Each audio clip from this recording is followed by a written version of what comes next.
Why transition? What do we have to transition from, and where to? We have more stuff, but less time, connection, and beauty. We live at the speed of our fossil-fueled machinery. We often no longer know the source of our stuff. We've lost the blessing and the skills and the satisfaction of quality and craft. And rather than having whole lives, they've been torn apart and marketed back to us. We end up needing to go to the gym and the nutritional supplement store, putting our kids in daycare, and eventually ourselves in nursing homes. The price for these dubious rewards is climate change in a runaway mode with melting permafrost, which is composting and producing methane. Methane is 21 times more potent than carbon dioxide in its greenhouse effect. The warming oceans are less able to hold dissolved CO2. Both of these are causing temperatures to rise more, causing both of them to occur faster, and so on.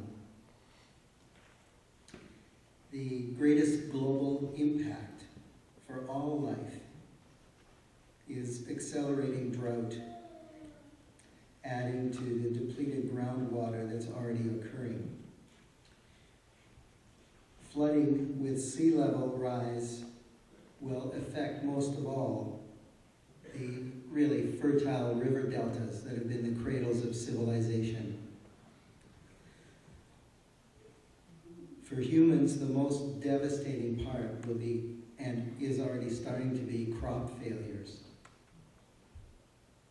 Relocalizing the capacity to grow food is an absolute necessity. Gladly, we've had some wonderful leadership in this direction, which really is something to be proud of. But we still have a long way to go. In the Columbia Basin, the existing and predicted impacts of climate change include the loss of glaciers, more precipitation in the winter, mostly as rain, diminishing the seasonal snowpack, and on top of this, earlier spring runoff. This adds to the increased burn-off of the tree cover on our mountains. And these all reduce creek flow, which we need with increasingly hotter and drier summers. Climate experts, in fact, predict migration to our region by drought refugees, precisely because we'll still have good rainfall in the winters.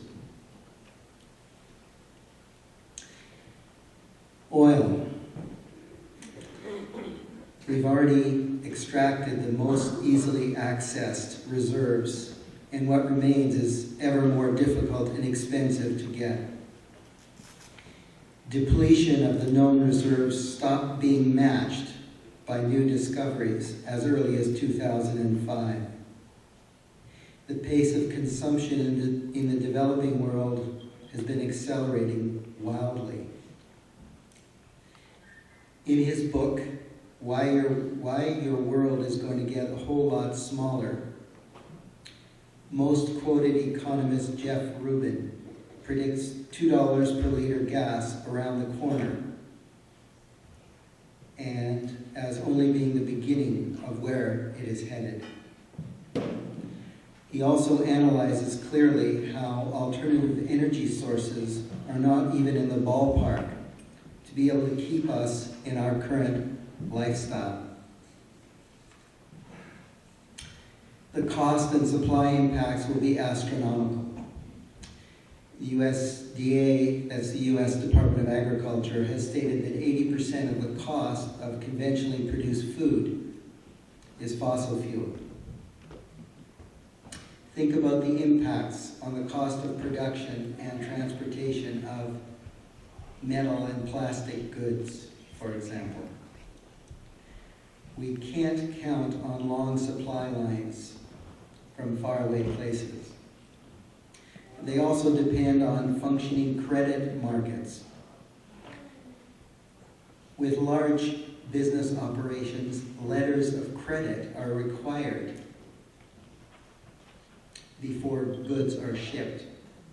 That is, meaning that whoever's buying the goods, the company that's buying the goods, has the bank guarantee that they have the capacity to pay the bill.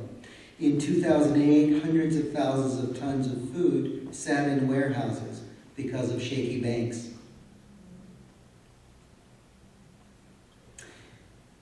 At a more personal level, can we get how precious and rare is cheap energy which underlies everything, when a liter of gas is still cheaper than a liter of bottled water? How can we get that in 1 year we are burning through fossil fuel which required 2.5 million years for plants to create? Can we emotionally sense what this really means when we've never experienced a lack of cheap energy and everything that it supports in our lifetimes?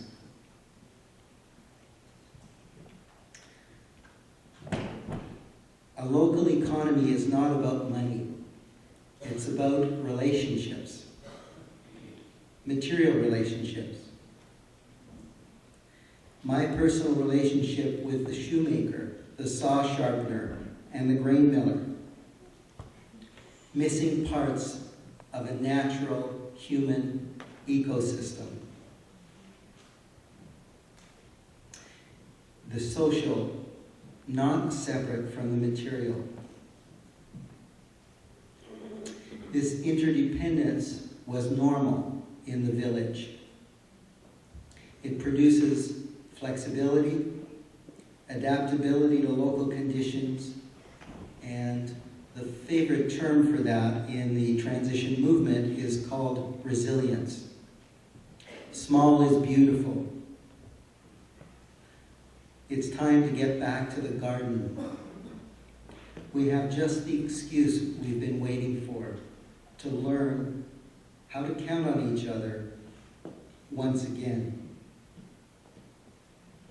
Let's come out of our closets. Thanks.